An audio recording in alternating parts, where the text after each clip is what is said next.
Meta stock has struggled over the last few months as bears continue piling onto the same fears. And here's what they're saying. They think that Meta's $145 billion infrastructure spending is going to crush margins and profitability.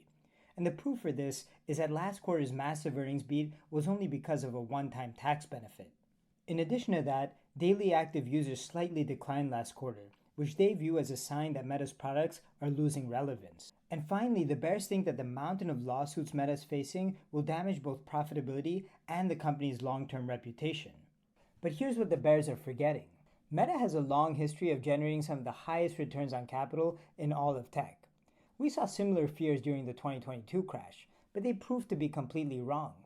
Last quarter alone, Reels watch time increased by 10%, while the average price per ad increased by 12%. That's exactly the kind of efficiency that Meta's AI investments are creating. Yes, earnings were boosted by that one-time tax benefit, but even excluding it, adjusted earnings still beat expectations. That's because ad revenue grew by 19% year over year. Again, another sign that their AI investments are paying off.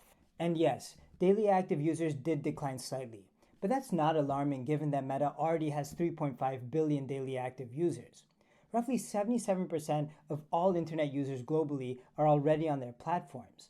That means that new growth is not going to come from adding more users. It's going to come from monetizing existing users more effectively. And finally, as for the lawsuits, that's simply a part of operating one of the largest attention monopolies in all of human history.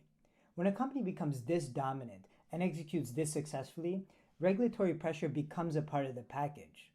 And besides, Meta's cash-generating ability is more than enough to absorb those legal costs anyways. Our algorithms show that Meta is trading at roughly a 20% discount to its fair value.